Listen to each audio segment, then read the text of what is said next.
The night the blizzard swallowed the mountain road, I thought the worst thing that could happen was getting stranded in the middle of nowhere.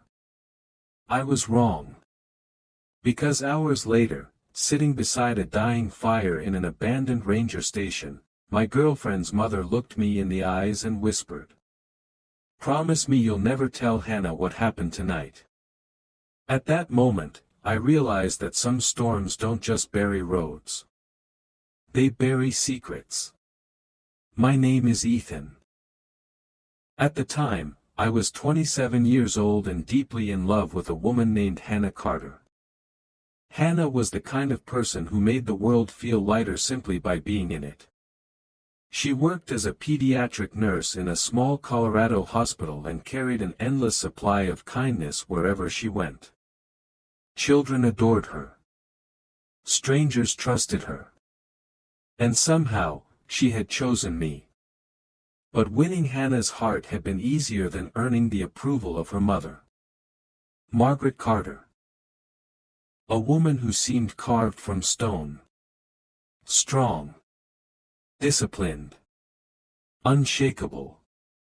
At least, that was how she appeared to everyone else. I had only met her a few times before that winter evening. Each encounter felt like an interview I wasn't sure I was passing. She never said anything rude. She never raised her voice. But whenever she looked at me, it felt like she was silently asking one question. "Are you good enough for my daughter?" That Friday afternoon, Margaret asked if I could drive her from Denver to Silver Pine, a small mountain town where Hannah was attending a medical seminar. She wanted to surprise Hannah for her birthday. What should have been a simple 3-hour drive turned into the longest night of my life. The snow began falling shortly after sunset. At first it was beautiful. Tiny white flakes drifted through the headlights like floating feathers. The mountains looked peaceful. Almost magical. Then the wind arrived. And everything changed. Within minutes, visibility vanished. The road disappeared beneath layers of snow. The world beyond the windshield became a swirling wall of white. I tightened my grip on the steering wheel. Margaret sat quietly beside me. For the first time since our trip began, I noticed concern in her eyes. "Maybe we should stop," she said softly. I wanted to agree. But there was nowhere to stop. No gas stations. No houses. No lights. Only darkness. And mountains. Then the car hit ice. The tires lost traction. The vehicle slid sideways. And before I could recover control, we drifted off the road and plunged into a snow-filled ditch. The engine stayed running. But we were trapped. No matter how hard I pressed the accelerator, the tires only spun deeper into the snow. We were stranded. Alone. In the middle of a blizzard. I checked my phone. No signal. Margaret checked hers. Nothing. Outside, the storm howled like a living thing. For nearly 30 minutes we sat silently in the freezing car. Then Margaret spoke. "There's an old ranger station about a mile from here." I looked at her. "You know where it is?" She nodded. "My husband and I used to hike these mountains years ago." The mention of Hannah's father surprised me. She rarely talked about him. "We'll never make it if we stay here," she said. So we left the car. The cold hit us instantly. The snow reached above our knees. The wind felt like knives against our faces. Every step became a battle. The mountain seemed determined to push us backward. Halfway through the journey, Margaret slipped. I barely caught her before she collapsed into the snow. For a moment, I felt her weight leaning entirely on me. And for the first time, she didn't feel like the intimidating woman who had spent months judging me. She felt human. Vulnerable. Fragile. Her hands trembled violently from the cold. Her breathing grew uneven. I wrapped an arm around her shoulders. "We're going to make it," I told her.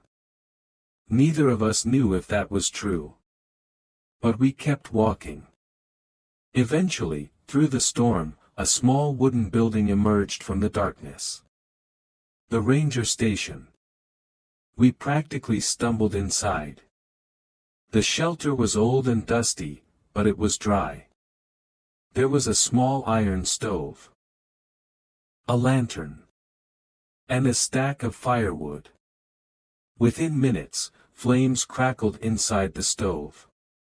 Warmth slowly returned to our frozen bodies.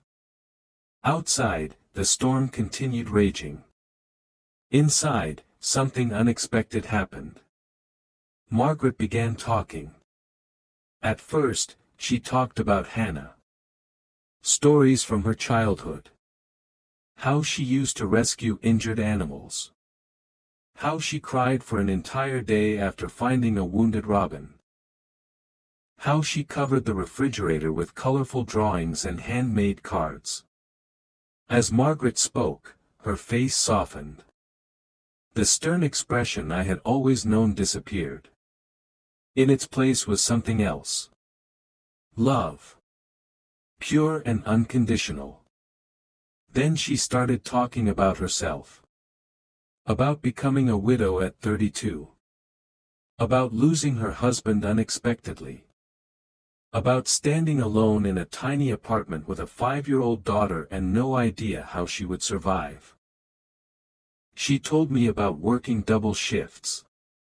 Skipping meals so Hannah could eat. Sleeping only a few hours each night. Living with constant fear. Fear of failing. Fear of losing everything. Fear of not being enough. The strongest woman I had ever met was quietly revealing decades of pain she had carried alone.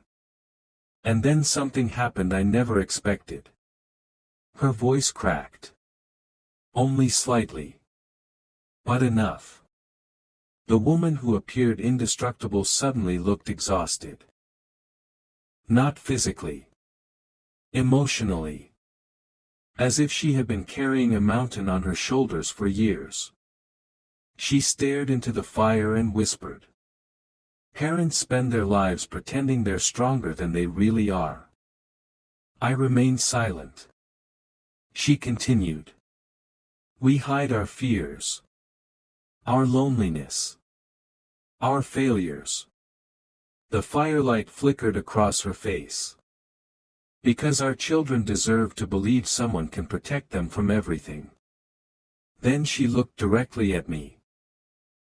For a long moment, neither of us spoke. Finally, she said. I was wrong about you. The words hit harder than I expected. I thought you would eventually hurt Hannah. Her eyes glistened. Not because of who you are. Because life has taught me that everyone leaves eventually. She paused. But tonight, when you could have thought only about yourself, you stayed beside me. The storm battered the walls outside. Inside, everything felt still. Then Margaret leaned closer. And whispered the sentence I would never forget. Don't tell Hannah about tonight. I frowned. What do you mean? Don't tell her about this version of me. She looked away. Don't tell her I was scared. Don't tell her I cried after you fell asleep. Don't tell her how close I came to breaking. Her voice became almost inaudible. She needs to keep believing her mother is strong. I didn't know what to say. So I simply nodded. And made a promise. Morning finally arrived. The storm faded. The mountains emerged beneath a blanket of untouched snow. A ranger patrol found us a few hours later. They helped tow the car back onto the road. By afternoon, we arrived in Silver Pine. The moment Hannah saw us, she ran across the parking lot. When she realized her mother had come to surprise her, tears instantly filled her eyes.